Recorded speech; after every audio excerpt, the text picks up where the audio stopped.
शैतान ने बड़े तरीकों से जकड़ा हुआ है लोगों को। शैतान कुछ लोगों को ये सिखाता है, कहते तो नवे नवे गमते रहते असी कितों गा लिए नाल। जो भी नए दौर में कुछ आता है वो सब आपको आ जाता है, सीख लेते हो आप। चादर वाले सलवार से आ गए, सलवार वाले पैंटा से आ गए, हाँ जी नोकिया मोबाइल वाले जनाब टच से आ गए, सारा कुछ ही आ गया। सिर्फ कहते ने गीत नवा सानू कितों आंदा है, तुसी गाया करो सबूर जिहड़े साडे दादा परदादा गाते सी। सबूर भी गाने चाहिए, ठीक है, पर ये रूह वाली प्रस्तुति भी करनी चाहिए। बाइबल में लिखा है मज़ामीर और गीत और रूहानी गज़लें गाया करो। खुदा ने ये नहीं कहा कल्ले ज़बूर ही गाई जो 100 साल पहले सीख लिया सी, ना आप मेहनत करनी, कहते चंगा एको ही सीखिया बस सुबह सुबह गा लिया करो। दोवें जी बाबे तो माई रल के बैठे आ, ज़बूर कानवा दे चौथी याद किया है। खुदा के कलाम में ये नहीं लिखा कि ज़बूर ही कल्ले गाया करो, लिखा है मज़ामीर। अच्छा मैं कई लोग 40 साल तो बड़े फक सुबह सुबह उठी दा जी 2-3 ज़बूर गाई दे ने, केड़े जिहड़ा मेरा दादा गाउंदा सी। नवे तो आप सीखने ही नहीं, गाल कड्ढणगे नवी तो नवी, गल नवी तो नवी, पर गीत ओह ही ज़बूर जिहड़ा पुराना सी। धर्म में लिखा है आसमान पर एक ग्रुप दिखाई दिया, उन्होंने कहा ये कौन है? नहीं वही लोग हैं। और आगे लिखा है एक नया गीत वहां पर गाया गया, आसमान पर एक नया गीत गाया गया और सिवाय उन लोगों के कोई उस गीत को ना गा सका। हुण तो मैं गीत गाउंदा ही नहीं ऐदा, एक वक्त मैं गीत गाउंदा था, साड़ी शर्त हुंदी सी एक दफा गीत सुनना अगली दफा गीत गाउना, 20 दफा सुन के याद नहीं करना। एक दफा गीत सुनना है तो अगली बारी गाना है।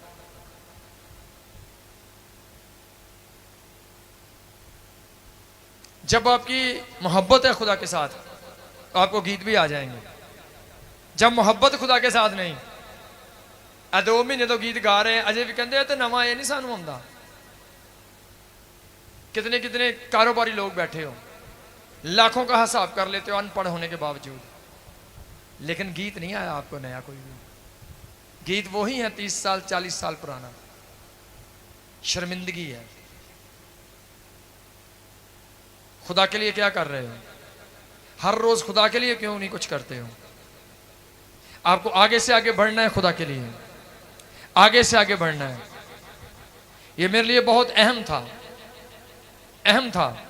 खुदा ने कहा इन लोगों की तरफ गौर से देख, जो गा रहे हैं ये आजाद हैं, जो नहीं गा रहे यही जकड़े हुए हैं। मैं देखा बहुत सारे लोग नहीं गा रहे, कई दफा चलो अभी हम कम बैठते हैं आम लोगों में, लेकिन जब बैठते वो लोग बोलन नहीं देंगे सारी महफिल वाले ने, इन्नी लंबी तो नवी आप ही कड्डी जाएंगे गल।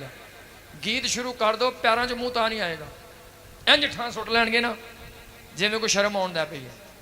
ऐसे लोग हैं, हर बात करेंगे सिवाय गीतों के। ये जकड़े हुए लोग हैं। खुदा आपको आज़ाद करना चाहता है। आप चौधरी बन सकते हो, MNA बन सकते हो, पर अगर परस्तार नहीं बने तो आप जीरो हो। पैसा आ गया कोई बात नहीं। सुलेमान इतना पैसा होने के बावजूद आखिर पर गमराह हो गया था।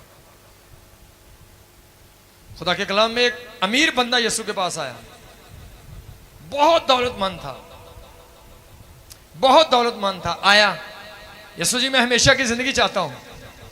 खुदा ने कहा हुक्मात अमल कर। यीशु का मतलब था बुनियादी चीजों को जान। उसने कहा मैं बुनियादी चीजें जानता हूं, मुझे 10 हुक्म आते हैं। अच्छा, उसने कहा फिर एक और काम कर, तू अमीर है, सब कुछ बेच और गरीबों को दे दे। अमीर बंदे को खुदा ने पैसा मांग लिया, की करके गया? कितने लोगों ने पता कितना गया सी वापस? गमगीन रोंदा होया, कहंदा लो जी तो पादरी पैसे मंगण दा पे ने।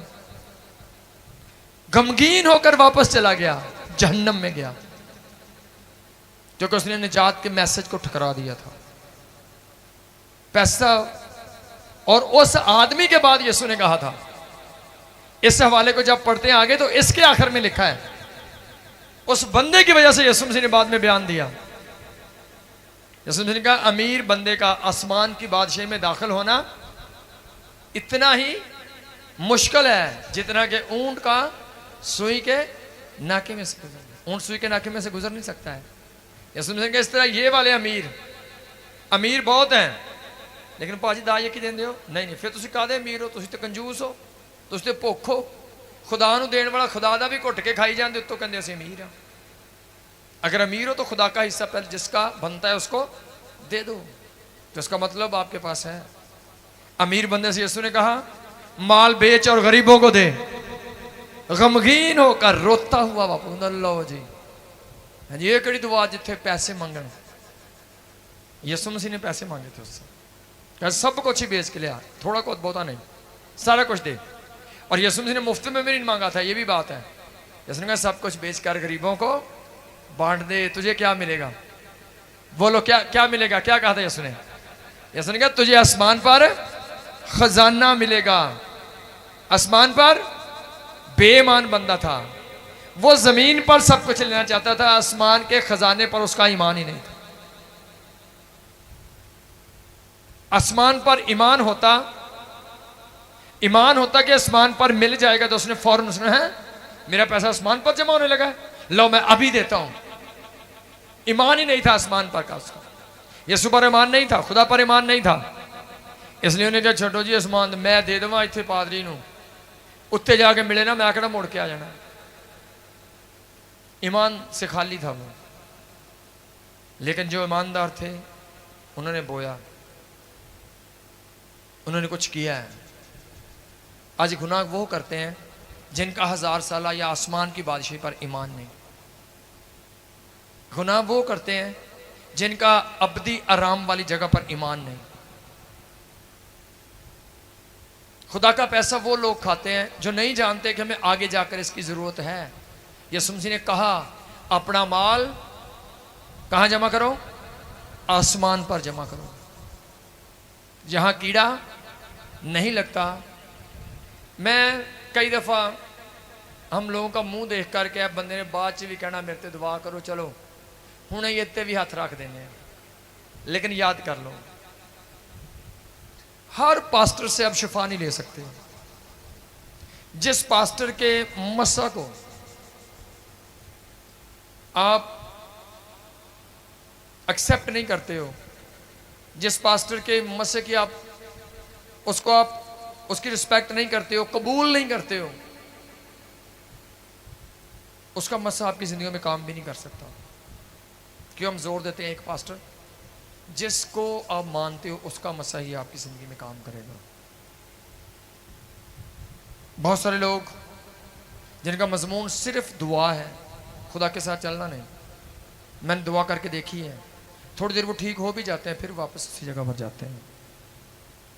खुदा आपसे प्यार करता है, खुदा आपको आज़ाद करना चाहता है, खुदा आपको बरकत देना चाहता है। लेकिन इसी 2-4 चीज़ें सीखो, हर रोज़ कुछ ना कुछ खुदा के लिए ज़रूर करो। संडे की तो इबादत है, लोगों को बताओ इधर आओ, खुदा आपको आज़ाद करता है, मस्सा है, ज़रूरी है, ये भी आपकी मनादी है। मकामी हो, नज़दीक हो, कोई काम करो। पैसे वाले हो, इबादतों के लिए, प्रोग्रामों के लिए पैसा देना शुरू करो, बड़े बड़े बीज बोना शुरू करें। कुछ ना कुछ हर बंदा कर सकता है, जो कर सकते हो वो करो।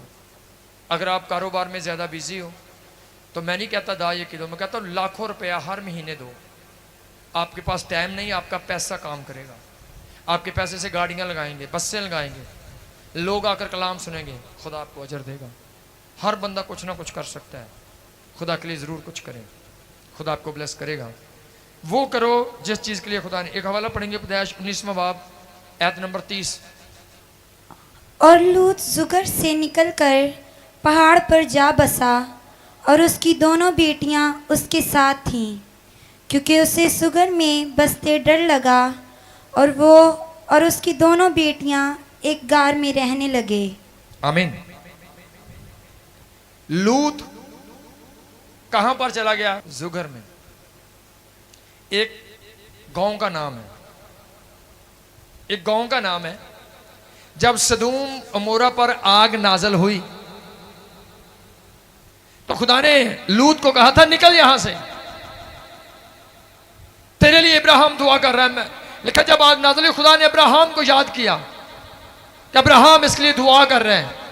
खुदा ने आग बरसाने से पहले अपने फरिश्तों को भेजा, जिन्होंने जाकर लूत को और उसके खानदान को उन शहरों से निकाल लिया। यहां पर आग नाज़िल होने वाली थी। जब निकाला, उससे निकलकर वो जुगर में जाता है, जिसका मैंने है छोटा। शहर का नाम है ये, और इसका मैंने क्या है? छोटा सा। एक छोटा सा शहर था, छोटा सा एक इलाका था, वहां पर चला गया। लेकिन वहां पर जब ये रह रहा है, जब वो जुगर में रहता है, तो वहां पर रहते हुए उसको डर लगा। सब बोलो क्या लगा? किन्ने लोगों को हर टाइम डर लग गया ही रहता है। कदी बदरूआं का डर, कदी गुरबत का डर, कदी हादसे का डर, कदी बिजली के बिल का डर, कदी जनाब महल्ले वालों का डर पै गया, कदी पुलिस का डर पै गया। कितने लोग हो जो डरते ही रहते हो। खुदावंद ने फरमाया मत डर, मैं तेरे साथ हूं। सब बोलो खुदा क्या चाहता है? खुदा चाहता है बेदिल ना हो, घबरा ना, परेशान ना हो। जैसे मैं मूसा के साथ था, जैसे मैं दूसरे लोगों के साथ था, वैसे मैं तेरे साथ भी रहूंगा। मत डर। यीशु मसीह ने कहा मत डर, फिक्र ना कर, मैं तेरे साथ हूं। लूत देख चुका था कि मेरे लिए तो फरिश्ते आए हैं आसमान से, खुदा मेरे साथ है, उसने मुझे आग से पहले निकाल लिया है। खुदा तो मेरी फिक्र कर रहे हैं, वो तो मुझ पर नजरें लगाए हुए हैं। जब खुदा ने आग नाजिल करनी, पहले खुदा ने मुझे देखा, अपने फरिश्तों को भेजा, उन्होंने मुझे निकाला, यहां तक पहुंचाया। मुझे क्यों डरना है? अगर खुदा ने इस आग से निकाल लिया तो आगे भी खुदा मुझे जरूर बचाएगा। मगर फिर भी क्या हो रहा है? वो डर रहा है। सब बोलो क्या कर रहा है? फिर भी डर रहा है। क्यों डर रहा है? इतने मौजे देखने के बाद, इतना लंबा मौजा क्या था कि जब वहां पर आग नाज़िल, खुदा के फरिश्ते वहां पर आए। आकर फरिश्तों ने क्या किया है? फरिश्तों ने उसको मौजज़े भी दिखाए। पहला मौजा क्या किया है? लोग आए, वो लूत पर अटैक करना चाहते थे, उसके घर पर अटैक करना चाहते थे। फरिश्तों ने हाथ बढ़ाकर लूत को खींच लिया, कोई उसको छू भी नहीं सका, और सब लोगों की आंखें अंधी हो गई। सारी रात लूत का घर दरवाजा ढूंढते रहे, लेकिन वो उनको नहीं मिला। ये छोटा मौजा है, पूरा गांव लाठियां लेकर आपको मारने के लिए आपके दरवाजे पर खड़ा है, और उनको वो आपके घर के चारों तरफ घूम रहे हैं, मगर आपका दरवाजा नहीं नजर आ रहा उनको। ये मौजा था, ये मौजा फरिश्तों ने किया लूत का ईमान बढ़ाने के लिए, कि लूत समझ जाए कि खुदा मेरे साथ है। ये मौजा देखने के बाद हर बंदा दलेर हो सकता है, उसकी जिंदगी से डर और खौफ निकल सकता है। मेरी जिंदगी में बड़े हादसे आए, बड़ी जगह पर मैंने मौत को करीब से देखा, और हर दफा जब मैंने मौत को नजदीक से देखा है, उसके बाद मेरी दलेरी बढ़ गई है। अब मैं जानता हूं कि कोई दुनिया की पावर मुझे मार नहीं सकती, और कोई ताकत हमें मार नहीं सकती, कोई हमें गिरा नहीं सकता, कि खुदा खुद हमारा संभालने वाला है। सो ये मौजा देखता है, निकलता है। अब वो जुगर में रह रहा है, और जुगर में रहते हुए वो डर रहा है। भाई कहां भूल गया है? फरिश्ते तुझे निकाल कर लेकर आए हैं, फरिश्तों ने तेरे दुश्मनों की आंखें अंधी कर दी हैं, फरिश्ते तुझे उठाकर लेकर तेरा हाथ पकड़कर लेकर आए हैं, तुझे बड़ी आग से बचाया है, और तू आज भी डर रहा है। क्यों डर रहा है? किस चीज का डर है? डर की एक वजह है, ईमानदार की जिंदगी में भी डर है। आज ईमानदार भी डरता है। बोलो डरते कि नहीं डरते हो? डरते हो कि नहीं डरते? कितने लोग कहते हाँ डरते कभी लग ही जाता है जी। मानते हो? कितने लोग हो? पाकिस्तान बड़ा डर बेलदा है। डरते कि नहीं डरता हर बंदा? डरते हो, कभी हालात से, कभी मुश्किलात से, कभी कर्जों से। हाँ जी, मुख्तलिफ जगहों पर हमें डर लगता है। लेकिन इतना बड़ा मौजा सिर्फ थोड़ी देर पहले, यानी कि 10 साल हो गए मौजा भूल गया है। अभी आज की बात है, आज तुम्हें निकाला है। एक दिन में तू भूल गया है कि तेरे लिए आसमान से फरिश्ते आए हैं। एक दिन में तू भूल गया है उन्होंने तुझे बाजू से पकड़कर निकाला है। एक दिन में भूल गया कि सब दुनिया जलकर मर गई और तुझे बचा लिया गया है। तू एक दिन में भूल गया। क्यों डर रहा है? डर की एक वजह है। क्यों डर रहा था वो? क्योंकि वो जुगर में है। बोलो क्यों डर रहा था? उसे जुगर में नहीं होना था। ये जगह खुदा ने उसके लिए नहीं ठहराई थी। ये जगह खुदा ने उसके लिए नहीं ठहराई थी। उसके लिए जगह कौन सी थी? पैदाइश 19वां बाब 17वीं आयत को देखें। जब खुदा ने लूत को सदूम और अमोरा से निकाला था तो खुदा ने निकालने के बाद एक जगह बताई थी। खुदा ने कहा वहां पर चला जा। उन्हें अगों ना अपने मशवरे अपनियां उस्तादियां विखाइयां सी। जिथे खुदा ने कहा सी उत्थे वो नहीं गया। वो खुदा की ठहराई हुई जगह को छोड़कर वो जुगर का उसने खुद इंतखाब किया था। जब आप अपनी मर्जी से जाएंगे तो आप डरते ही रहेंगे। जब आप खुदा की मर्जी से जाएंगे तो आप कभी नहीं डरेंगे। डर कब आता है? जब आप मनमानी करते हो, जब आप अपनी मर्जी से चलते हो। मेरा जो दिल करे जी मैं वही करना है, मैनू इदा चंगा लगता है, हाँ जी मैनू आ पसंद है। जब आप अपनी मन पसंद के काम करते हो, अपनी मनमानी करते हो, उसके बाद डर और खौफ आपकी जिंदगी में रहता है। पढ़ेंगे इसको। और यूं हुआ कि जब वो उनको बाहर निकाल लाए तो उसने कहा, अपनी जान बचाने को भाग, ना तो पीछे मुड़कर देखना, ना कहीं मैदान में ठहरना। उस पहाड़ को चला जा, ताना हो कि तू हलाक हो जाए। आमीन। फरिश्तों ने क्या कहा था? बचा लिया है, लेकिन बचने के लिए तुझे खुद भी कुछ करना है। पहली बात, भागना है आपको। मैदान में नहीं ठहरना, यानी नीची जगह पर आपने, मैदानों में प्लेन जगह पर नहीं ठहरना है, भागना है वहां पर। कहां पर चला जा? उस पहाड़ पर चला जा, ताकि तुम हलाक ना हो। खुदा ने कौन सी जगह ठहराई उसके लिए? खुदा ने उसके लिए पहाड़ ठहराया था। उस पहाड़ पर चला जा। हर किसी के लिए खुदा ने एक जगह ठहराई है। आपके लिए एक मंजिल है, आपके लिए एक बरकत वाली जगह खुदा ने बनाई हुई है। जब आप खुदा की मर्जी से चलेंगे आप उस बरकत वाली जगह पर पहुंचेंगे। लेकिन जब आप वो जगह छोड़कर जहां खुदा ने आपको भेजा आप किसी और जगह को जाते हो तो डर और खौफ हमेशा आपकी जिंदगी में रहता है। खुदा ने कहा पहाड़ पर जा। वो किधर जाता है? वो किधर जाता है? वो जुगर में जाता है। जब जुगर में जाएगा तो डर तो लगेगा, क्योंकि इसने कहा खुदा वो पहाड़ दूर है, मैं उस पर जा नहीं सकता। हिम्मत हार गया। इजाजत दे मैं इस शहर में चला जाऊं। खुदा ने कहा तेरी नहीं मर्जी तो ना सही, जा चला जा। जान बच गई लेकिन मुसीबतें खत्म नहीं हुई। जान बच गई पर आफतें खत्म नहीं, डर खत्म नहीं हुआ। जान बच गई है लूत की पर दुख वही है। उस शहर में रहने लगा। जब वहां पर रह चुका है अब चारों तरफ देखता है कि लोग डेंजरस हैं, लोग गलत हैं, ये नुकसान पहुंचा सकते हैं, ये कुछ भी कर सकते हैं। अब डर रहा है, अब क्यों ना निकल जाऊं। अभी अगला हाल, एक गार में चला गया। जब गार में जाता है एक और हादसा होता है। उसकी बेटियों का माइंड जो है वो घूम जाता है। वो दुनियावी तौर पर सोचती है हमारी नस्ल किधर है, हमारी नस्ल किधर गई, हम तो कुंवारी हैं। दुनिया के, उनकी बेटियों के अल्फाज क्या थे? अब उन्होंने दोनों बहनों ने मशवरा किया, कहती हैं दुनिया के असूल के मुताबिक कोई ऐसा मर्द नहीं जो हमारे साथ शादी कर सके। दुनिया के असूल को देख रही थी। बोलो किसके असूल को? दुनिया के असूल को। तो दुनिया का असूल देखा कि कोई मर्द हमारे लिए नहीं है, तो एक नया असूल कायम किया, आए हम अपने बाप को शराब पिलाकर उसके पास जाती हैं। ये दुनिया का असूल था, ये भी तो असूल नहीं था। ये किसका असूल था? अपने बाप से हम बिस्तरी करना और बच्चे पैदा करना। ये भी असूल नहीं था। मगर जब एक ईमानदार मनमानियां करना शुरू करता है तो फिर वो अपने फैसले खुद करना शुरू करता है और उसके बाद वो रॉन्ग डिसीजन लेने शुरू करता है, गलत फैसले होना शुरू होते हैं। बेटियां क्या कह रही हैं? दुनिया के दस्तूर के मुताबिक कोई मर्द नहीं जो हमारे साथ शादी, हमारा कबीला खानदान नहीं है।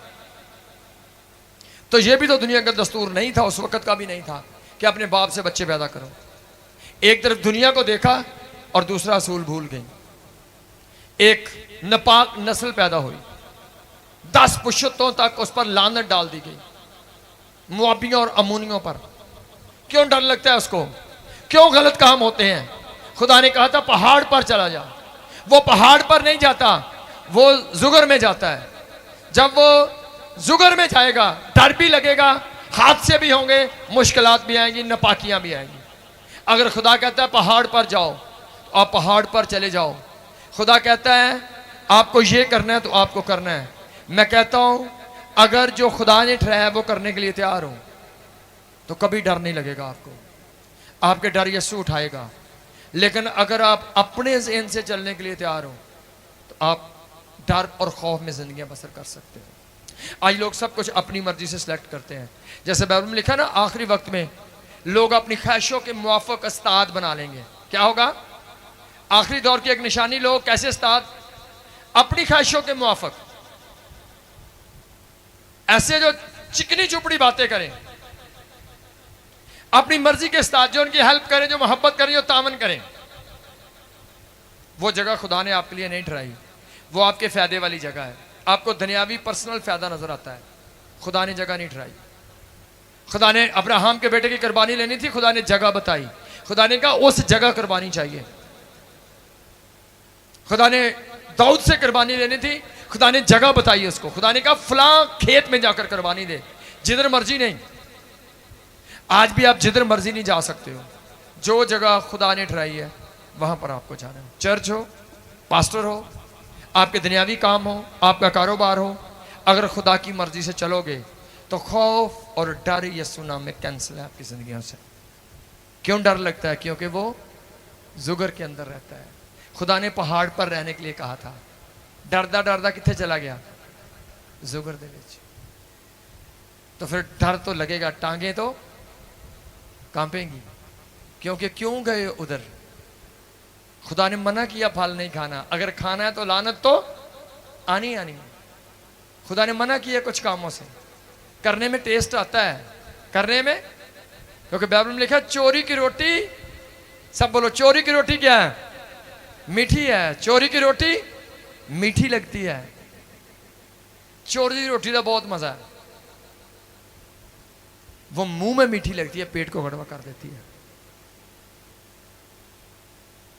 शैतान आपको हमेशा दो नंबरियों के लिए बांटता है। वो आपको गलत जगहों पर लेकर जाता है, गलत जगहों पर लेकर जाता है। रुक जाओ, जिधर खुदा कहता है उधर जाओ, आप कामयाब हो जाओगे। खौफ और डर कैंसिल हो जाएंगे। यीशु मसीह ने आपके गुनाहों को उठा लिया है। आप परेशान नहीं रह सकते हो, आप फिक्रमंद नहीं रह सकते हो, आप डर और खौफ में नहीं रह सकते हो। खुदा ने आपको दिलेरी और कामयाबी के लिए चुना है, दुनिया की बरकत, निजात और शिफा के लिए चुना है। खुदा ने आपको चुना है, ब्लेस किया हुआ है। कभी मत डरो। यीशु ने कहा मत डर, मैं तेरे, आज से आप बढ़ेंगे यीशु नाम में आगे ही आगे। आप गिरेंगे नहीं, रुकेंगे नहीं। रिसीव करेंगे यीशु के मसक के वसीला से कि आज के बाद ना मैं गिरने वाला हूं, ना मैं रुकने वाला हूं। कोई खौफ और डर मेरी जिंदगी में नहीं रहेगा। खुदा मुझे बरकत दे रहा है। खुदा इस कलाम के इसलिए सबको बड़ी बरकत बख्शे।